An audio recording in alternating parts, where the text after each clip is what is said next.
ସୁନ୍ଦରବନ ଜଙ୍ଗଲରେ କାଳୁ କାଉର ଗୋଟିଏ ପାନ ଦୋକାନ ଥିଲା।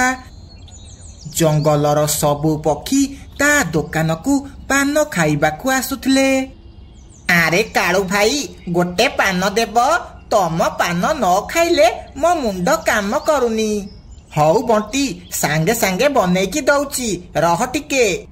ତାପରେ କାଳୁ କାଉ ବଣ୍ଟିକୁ ପାନ ଦିଏ।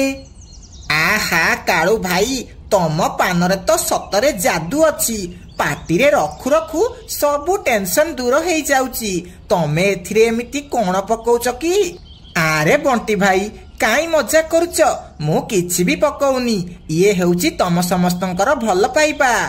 ହଉ କାଳୁ ଭାଇ, ମୁଁ ଏବେ ଆସୁଛି। ଏହା କହି ବଣ୍ଟି ପାରା ସେଠାରୁ ଚାଲିଯାଏ। ମିନୁ ଚଢ଼େଇ କାଳୁ ଦୋକାନକୁ ସବୁଦିନ ପାନ ଖାଇବାକୁ ଆସୁଥିଲା। ଆରେ କାଳୁ ଭାଇ, ଗୋଟେ ପାନ ଦେଲ? ତମ ପାନ ନ ଖାଇଲା ଯାଏ ମତେ କିଛି ବି କାମ କରିବାକୁ ଇଚ୍ଛା ହେଉନି। ହଉ ମିନୁ, ମୁଁ ତତେ ମୋର ସ୍ପେସିଆଲ ପାନ ବନେଇକି ଦଉଛି। ଏମିତି କିଛି ଦିନ ବିତିଯାଏ।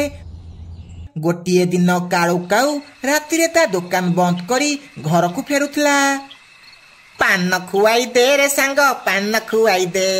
ଟେଙ୍କ ଟେଙ୍କ ଟେଙ୍କ ଟେଙ୍କ ପାନ ଖୁଆଇ ଦେ ରେ ସାଙ୍ଗ, ମତେ ପାନ ଖୁଆଇ ଦେ।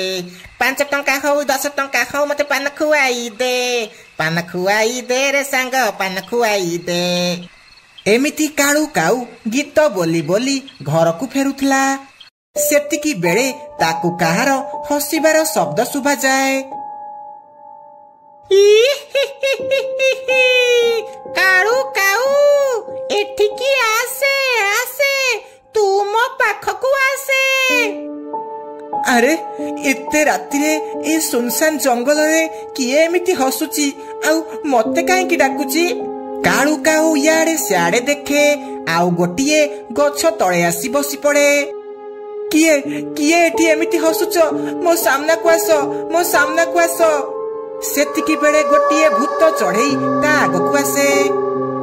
ଆରେ ଇଏ ତ ଗୋଟେ ଭୂତ। ହେ ବୋଉ କାଳୁ କାଉ, ଜଲ୍ଦି ଏଠୁ ଦୌଡ଼ିକି ପଳା, ଦୌଡ଼ିକି ପଳା। ଦୌଡ଼ିକି କୁଆଡେ ଯିବୁ? ତୁ ଆଜି ମୋ ହାତରୁ ଖସିକି ଯାଇପାରିବୁନି। ତତେ ଆଜି ମାରିବି, ଆଉ ଏମିତି 10 ଜଣ ପକ୍ଷୀକୁ ମାରି ତାଙ୍କ ରକ୍ତ ପିଇବି। ଆଉ ପୂର୍ଣ୍ଣିମା ରାତିରେ ମୁଁ ବହୁତ ଶକ୍ତିଶାଳୀ ହେଇଯିବି। ତାପରେ କେହି ମୋର କିଛି ବି କରିପାରିବେନି। ଏହା କହି ସେ ଭୂତ ଚଢ଼େଇ କାଳୁ କାଉକୁ ମାରିଦିଏ।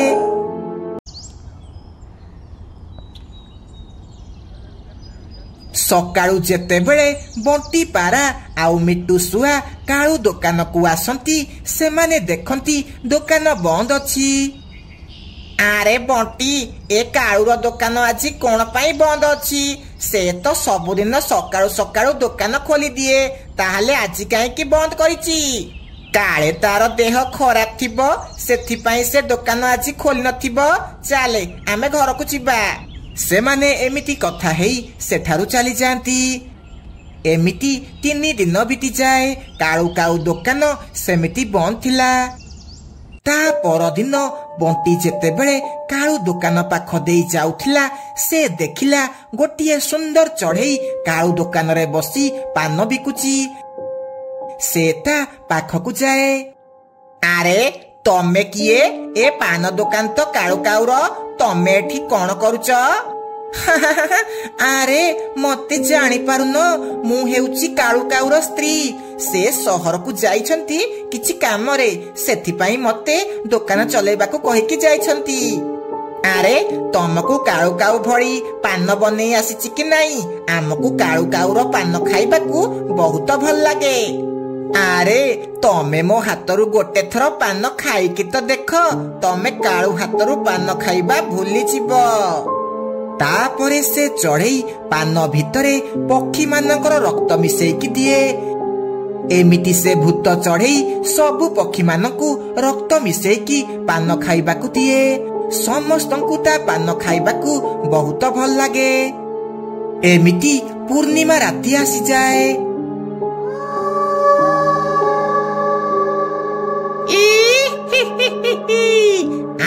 हेउची पूर्णिमा राती आजी मते गोटे शिकार दरकार तापरे मु बहुत शक्तिशाली हेई जिबी आउ ए जंगल रे राज करिबी राज।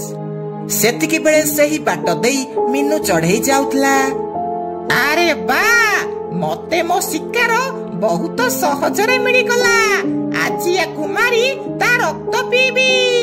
एहा कही भूत चढ़ई मिनु चढ़ई पछे पछे जाए आउ ताकू पछपटू धरी पकाए। किए किए मते धरिच मो सामना को आस मते छाड़ मो सामना को आस। से भूत चढ़ई ता सामना को आसे।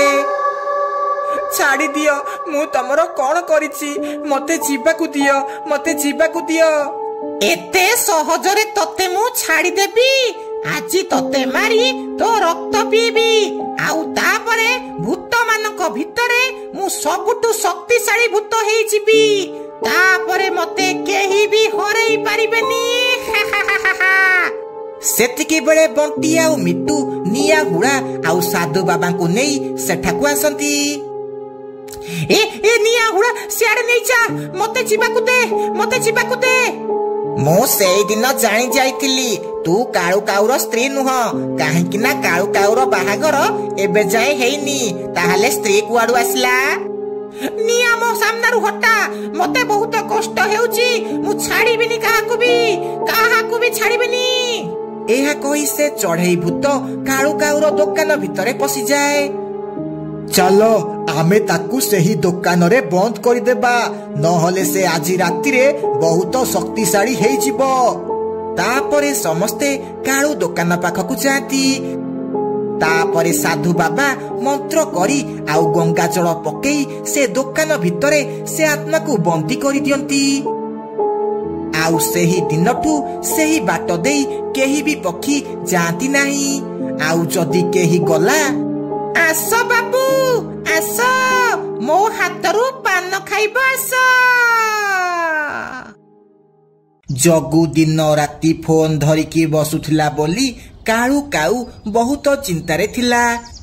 जगूर परीक्षा समय आसी जाइथिला किंतु से पढ़िबा समय रे बारंबार फोन चेक करुथिला। पुओ तू जदी एमिति बारंबार फोन चेक करिबू ताहाले पाठ उपरे फोकस केमिति करिबू। बापा मु टाइम देखिया पाई फोन देखुची किंतु सेतिकी बेले मोर नजर नोटिफिकेशन उपरे पडुची तापरे मु ताकू चेक करिबारे लागि जाउची आउ एमिति मोर पाठ पढारे मन लागुनी। तमे गोटे काम कर आजी कामरू आसला बेले मो पाई गोटे घंटा किणिकी आनिब मु सबु बेले घंटारे समय देखिबी आउ फोन चेक करिबिनी। ता परदिन काळू ऑफिस रु घर को फेरिबा बेलकू डेरी हेई गला।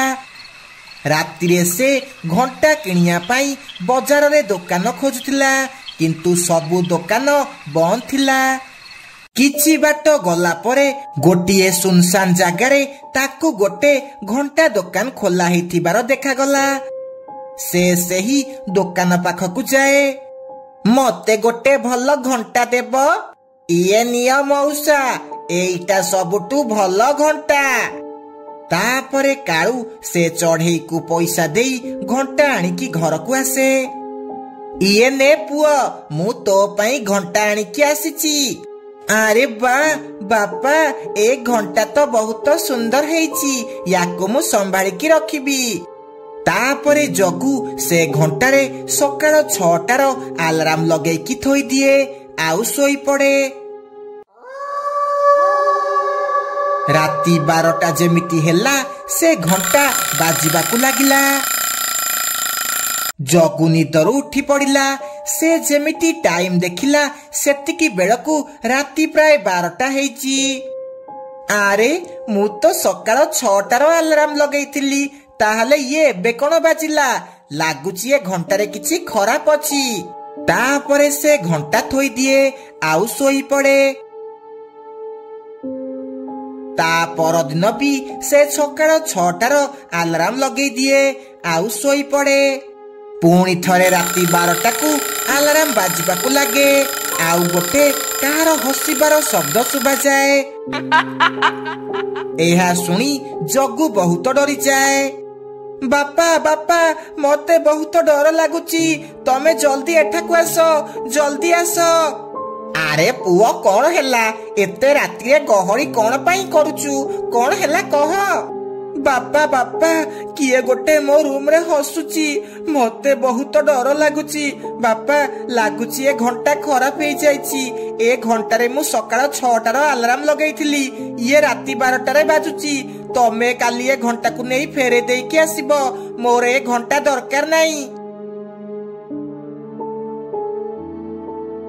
ता परदिन काळू सेई घंटा को फेरिया पाई से दुकान को गला किंतु से दुकान बंद थिला। अरे ए दुकान कौन सकाळू सकाळू बंद अछि लागुची मु बोधे भूल समय रे एठाको आसीची ना मु काली आसीबी काली काळे दुकान खोला थिबो। ता परदिन काळू पुणी थरे से दुकान को आसिला किंतु आज भी से दुकान बंद थिला। सेतिकी बेले तार नजर गोटे बुढ़ा मौसा ऊपर को गला से ता पाख को गला। मौसा मौसा ए घंटा दुकान केउ समय रे खोला हेउची मु काली आसीथिली बंद थिला आउ आज भी बंद अछि। पुओ ए दुकान दीर्घ 20 वर्ष हैला बंद अछि। एहा सुनी काळू छाती कोन हे जाए से किछि भी न कही से घंटा नहीं घर को चली आसे। आउ से दिन रातिरे से सही घंटा को ता पाखरे रखी सुए किंतु राति 12टा जेमिति हैला से घंटा बाजिबा को लागिला। काळू काऊ निद भांगी जाए से उठी की देखे जग्गू ता आगरे ठिया हेची। टिक टिक टिक बूम।